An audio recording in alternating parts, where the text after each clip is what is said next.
had folks that worked with PBMs. We had folks that worked with hospitals, all within that group that help manage all of that, some of the non-retail activity.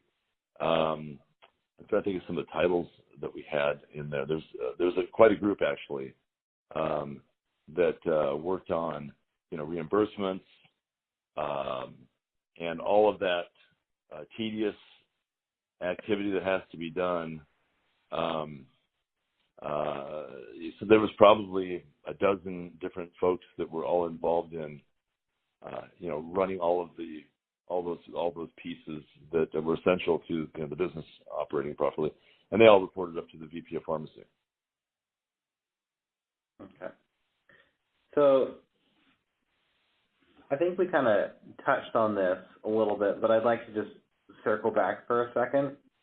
As we think about the VP or Director of Pharmacy at Kroger, or really any retailer, is that person empowered to do a lot of, strategic decision-making or to form strategic partnerships or something like that in the healthcare space? Or, are they really more operational? Obviously, operational is a huge component, but we're just trying to get a gauge for, what level of strategic decision-making falls where in the org.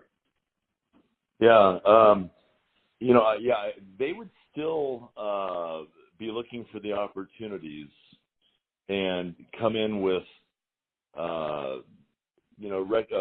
information, looking for approvals. There's still an approval process, whether it was a capital requirement issue or not.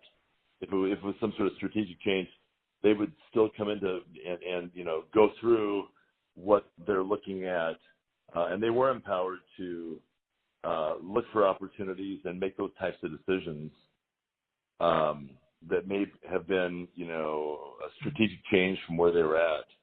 They did have a job bigger than just the day-to-day, operational management of that business.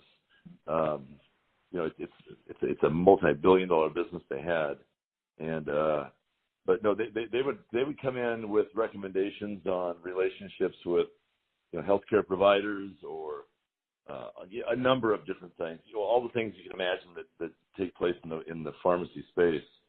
There's a lot of issues around morning after pills, strategic things that had to be decided as a company, what we were going to do, what kind of position we were taking.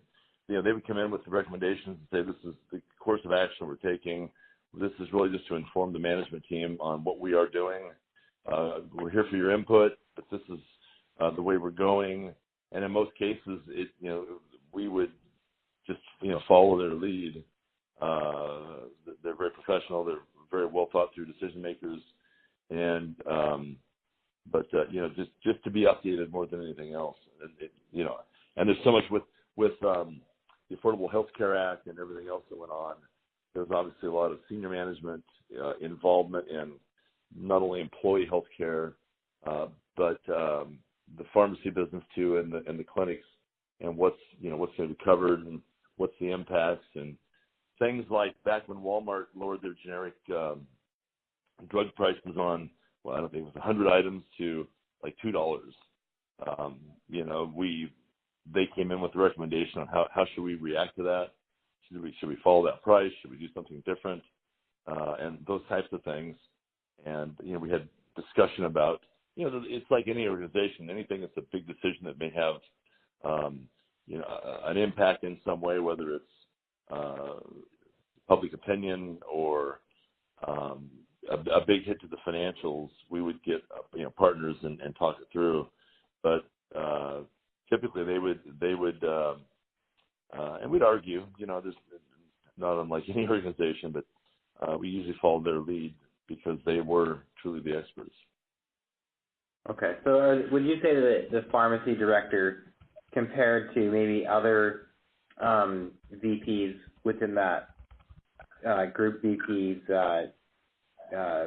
organization, right, would you say that the VP of pharmacy was uniquely empowered just because of the nature of the operation they were overseeing? Yeah, I would say they had broader decision-making power